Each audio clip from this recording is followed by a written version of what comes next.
time I was at this spot, cars weren't driving up there, unless of course they were military cars.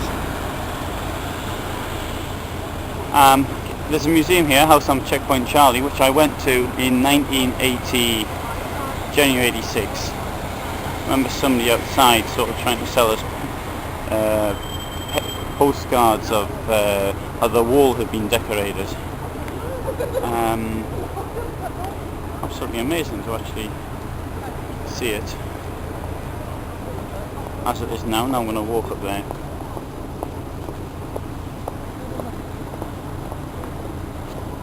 Today is the 8th of November 2008, so it's 19 years ago to the day that people, not to the day, sorry, tomorrow will be to the day, some of the people came through there and the wall fell.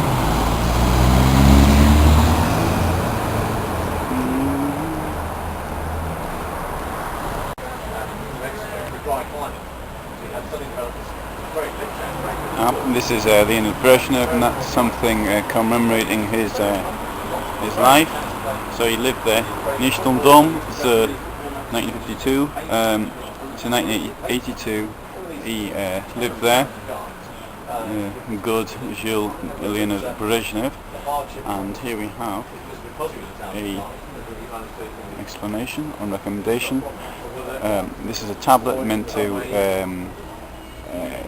commemorate him, but it stands in since 1993, so it's 10 years after the tablet was fixed. He died on the 9th of November 1982, which is another coincidence on this date. So it's 10 years after it's been put on this place, which commemorates the victims of Brezhnev.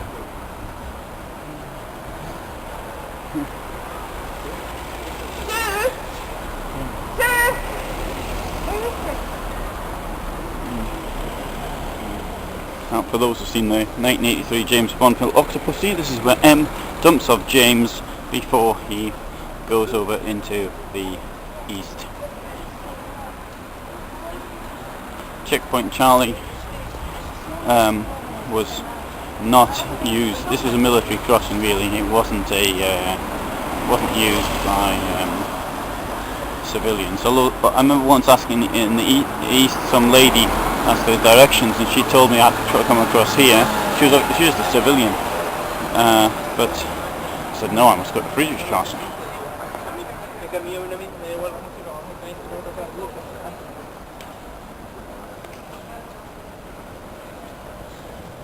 Oh, well, the museum is much bigger than it was.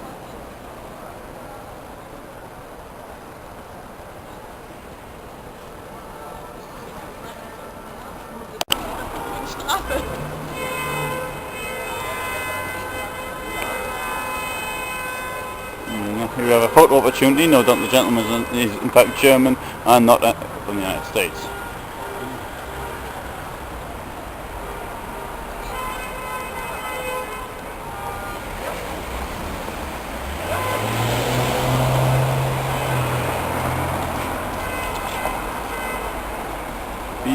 Wyjedziecie iż amerykańskiego sektora.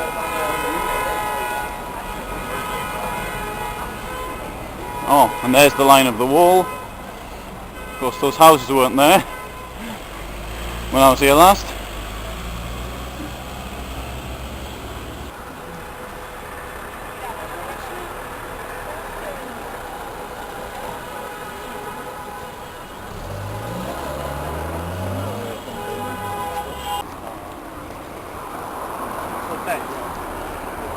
So it was at this place on 9th of November where the first people started to leave, and the way it happened must stand out as one of the greatest administrative foul-ups of all time. What happened was the East German government had announced plans to allow people to leave, to allow them to leave legally, because there'd been a stem of people from, first of all, from Czechoslovakia and then from Hungary.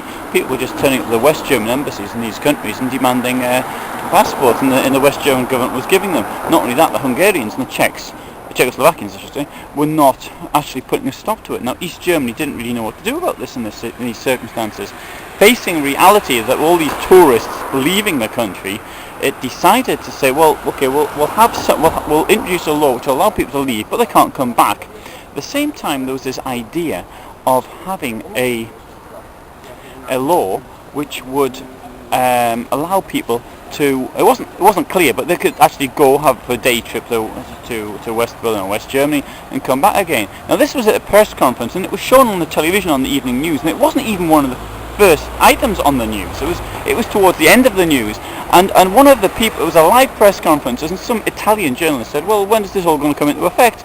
The officials sort of looked at some papers, he clearly didn't know, he said, well, immediate effect. And then the news went on to the football match and other such things. However, people started turning up here. They started turning up here, and the border guards didn't know what to do. They asked, what do we do? As it had been on the television, the person in charge said, let them go. So they left. That's how people started coming through here. Obviously, word got out that the people were being allowed to leave, so more and more got out and started leaving.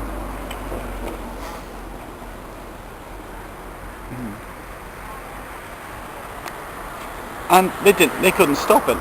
The following day, even Mikhail Gorbachev said some words to the effect, this was entirely up to the government's concern, nothing to do with the Soviet Union.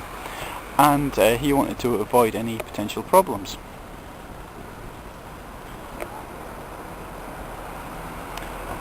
It has to be remembered, though, the wall collapsed, but the East German state was still in existence. It was still, a communist dictatorship. But I mean, it took more than a month, if I remember correctly, before the Stasi offices in Leipzig were occupied, and effectively, which led to the democracy being founded in East Germany. There were elections. I remember being here during the election campaign, but within 11 months, the East Germany was united into West Germany.